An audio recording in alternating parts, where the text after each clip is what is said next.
Muito bem, vamos continuar nessa aula, estudando as hipóteses de extinção do crédito tributário, apenas na primeira delas, que é o pagamento, que é a mais explorada no CTN. Vários artigos, já falei, artigo 157 até 163 e 165 até 169. É quase impossível não cair uma questão sobre pagamento em prova de direito tributário, pela abrangência do CTN, vários artigos, e pela importância do tema. Bom, mas o artigo 62, ele traz as 6 formas de se efetuar o pagamento. Não se esqueça que o CTN é de 1966. E por que eu estou chamando atenção para isso? Eu já explico. Vamos lá conhecer as 6 formas do artigo 62. Então, olha só. O pagamento é efetuado, inciso 1º, em moeda corrente, cheque ou vale postal. Então, já são 3 possibilidades. Ou, nos casos previstos em lei, em estampilha, papel selado ou processo mecânico. O Vitor, o que é estampilha? Nem o Vitor deve saber e muita gente não vai saber o que é estampilha, mas vão conhecer a partir de agora. Não é?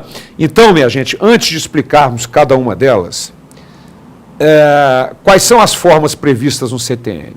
Moeda corrente, cheque, vale postal, estampilha, papel selado e processo mecânico.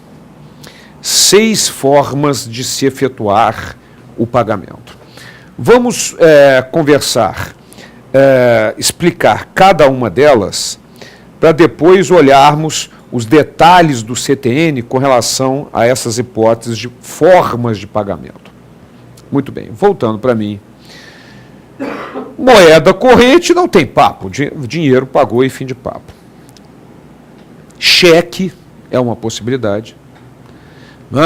Nós temos que observar 2 parágrafos do código, do artigo 162 do código, vamos ver em seguida com relação a cheque. Nós vamos falar sobre as outras hipóteses,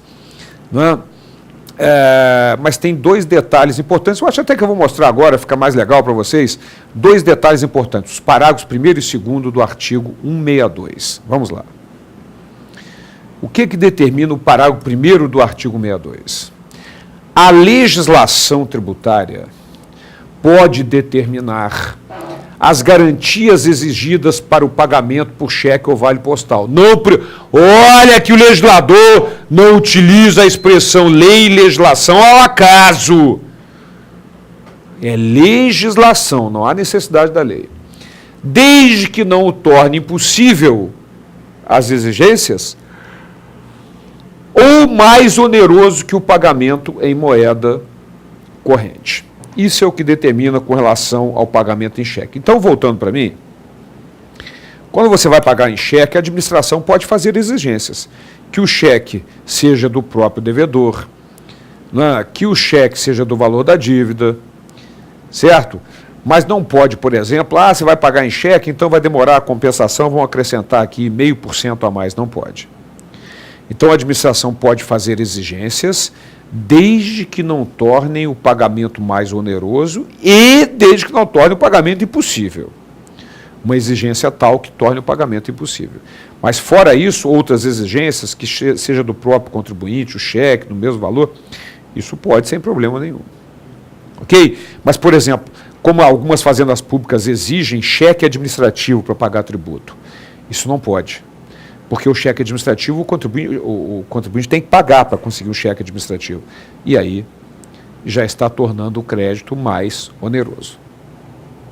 Mas fora isso, pode ser pago em cheque. Agora, o grande detalhe do cheque, é óbvio, está no parágrafo 2º do artigo 61. Mas antes de olharmos, será que imediatamente ao se pagar com cheque está extinto o crédito tributário? Mas é lógico que não. É lógico que não. Tem que esperar o quê? A compensação do cheque, para ver se foi extinto o crédito. Só que o código não chama de compensação. A este processo de compensação do cheque, o código chama de resgate pelo sacado. O sacado é o banco. Resgate pelo sacado é a compensação, quando o banco resgata o cheque que ele forneceu para o cliente, ele resgata esse cheque, é a compensação. Então vamos ver o que determina o parágrafo 2º do artigo 162. Vamos lá. O crédito pago por cheque somente se considera extinto com o resgate deste pelo sacado. É isso aí. Com o resgate deste pelo sacado. Ou seja, a compensação. Lógico, antes disso, não há como ser considerado extinto o crédito tributário. Então, voltando para mim, esta é uma hipótese de extinção, a forma de pagamento. Moeda corrente, cheque, vale postal. É que essa questão de vale postal hoje não se utiliza mais, não é? Mas vale muito raro, mas vale postal era muito utilizado. Não é? Por exemplo, você quer pagar um IPTU, você está no Rio Grande do Sul, quer pagar um IPTU lá de Belém, certo? Então, devido para a Prefeitura de Belém. Então, você pega um dinheiro no Rio Grande do Sul, vai no Correio do Rio Grande do Sul, dá um cheque, o Correio do Rio Grande do Sul espera compensar o cheque, emite um cheque do Correio, manda lá para os Correios de Belém, o Correio de Belém vai notificar a Fazenda Pública vai lá, pega um cheque do Correio, compensa o cheque e extingue o crédito tributário. Essa é a forma de pagamento por vale postal. Eu, quando eu estudava na faculdade, eu morava na própria faculdade e o meu pai mandava dinheiro para mim por vale postal. Eu tinha que ir lá no Correio, me apresentar, me identificar e pegava o dinheirinho lá, que o meu pai mandava todo mês para mim, certo? Para estudar. Então, é o vale postal que hoje, na verdade, por que eu vinha dizendo para vocês que o código é de 1966? Porque hoje, como é que você pode pagar um tributo? Você vai pega o carnê, ou seja lá o que for, vai na internet, sentado em frente do seu computador na sua casa e paga com a transferência eletrônica. Não é?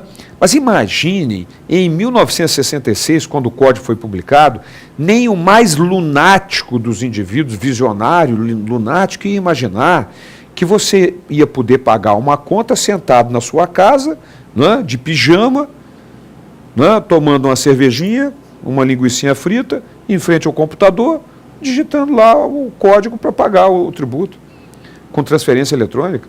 Não é? Nem o mais lunático dos indivíduos ia imaginar isso.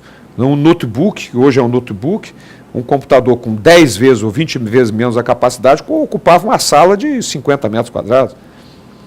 Então, o código não se atualizou nessa questão de formas de pagamento. Tanto é que está lá o vale postal, que hoje é praticamente não se utiliza mais, mas está lá previsto. Cheque, moeda corrente, cheque, vale postal, estampilha. Como é a estampilha? A estampilha, ela é muito utilizada em cigarros, bebida, aquele selinho que vem no cigarro. Depois vocês vão pegar uma massa de cigarro, tem lá naquele selinho, tem escrito IPI em cima. Então, a estampilha é uma forma de pagamento. Vamos imaginar o seguinte. Vou pegar aqui, vamos imaginar que isso aqui seja uma garrafa de uísque. Não é, isso é uma garrafa de água mineral, lógico. Não, ninguém vai dar aula aqui tomando uísque. Mas vamos imaginar que se fosse uma garrafa de uísque, por exemplo, a garrafa de uísque tem a estampilha aqui colado na tampa, né, da garrafa. Como é que funciona a estampilha? O produtor, o industrial, produz seu produto, vai lá na repartição fiscal, paga pela estampilha, volta para o seu estabelecimento e a inutiliza. Quando ele inutiliza regularmente, a sua regular inutilização, neste momento é que considera-se extinto o crédito tributário pagável em estampilha. Nós vamos ver esse detalhe no parágrafo 3º e 4º do artigo 62. Então, o crédito não é pago, não é considerado extinto com o pagamento que se faz na compra pelas estampilhas, e sim com a sua regular inutilização, que é a colagem da estampilha no produto. Vamos ver isso no parágrafo 3º do artigo 62, vamos lá. Parágrafo 3º. Parágrafo 3º. Opa, não, pode... Deixa eu só colocar aqui, depois eu volto para esse slide, o Vitor vai me ajudar aqui. Parágrafo 3º, legal. O crédito pagável em estampilha considera-se extinto com a inutilização regular daquela. Ressalvado o disposto no artigo 150 do CTN. Ora, voltando para mim, minha gente, o artigo 150 é o lançamento por homologação, em que o sujeito passivo calcula, paga antecipadamente, fica esperando a homologação e, neste caso, será considerado extinto com a homologação. Mas é dessa forma. Então, o industrial produz... Cadê minha garrafinha de cachaça? Está aqui, de uísque, seja lá o que for, está aqui. Então, nesse caso, quando ele paga pelas estampilhas, não está extinto o crédito. Só estará extinto com a regular inutilização, que é a colagem da estampilha no bebidas, cigarros, etc. Na verdade, certidões negativas, certidões de nascimento, certidão de casamento, não tem aquele selo colado nas certidões? Aquilo é estampilha. É uma forma de pagamento de tributo. Ora, vamos raciocinar comigo. Se o crédito considera-se extinto, não com o pagamento feito lá na repartição pela estampilha ou na Casa da Moeda, e sim com a regular inutilização, que é a colagem do produto aqui, da colagem da estampilha no produto, vamos imaginar que ele pagou pelas estampilhas e perdeu, extraviou as estampilhas. Ele não terá direito à restituição. Por quê? Porque o crédito não estava extinto, não teria havido a regular inutilização. Então, a perda ou extravio da estampilha antes da regular inutilização não dá direito à restituição do valor pago. Nós vamos ver isso agora no parágrafo 4º do artigo 62, ressalvados erro da autoridade, etc., conforme vamos ver agora. Vamos lá, parágrafo 4º do artigo 62. A perda ou destruição da estampilha ou erro no pagamento por essa modalidade não dão direito à restituição, salvo nos casos expressamente previstos na legislação tributária ou naquelas em que o erro seja imputável à autoridade administrativa. Isso é o que determina o parágrafo 4º. Portanto, o erro ou a perda, a inutilização da estampilha não dá direito à restituição do valor pago por ela, porque simplesmente o crédito não estava extinto. Certo? E só para nós terminarmos aqui, o parágrafo 5º determina que o pagamento em papel selado ou por processo mecânico equipara-se ao pagamento em estampilha. Voltando para mim, o que é papel selado? Antigamente, as certidões de nascimento, de casamento, elas vinham no papel mais grosso e a estampilha vinha em alto relevo no próprio papel. O próprio papel já era uma estampilha, vamos dizer assim. Era o chamado papel selado, certo? E processo mecânico nunca foi utilizado no Brasil. Foi uma tentativa de copiar um processo americano, mas nunca foi utilizado no Brasil, mas embora ainda assim está previsto lá no CTN como uma das formas de pagamento.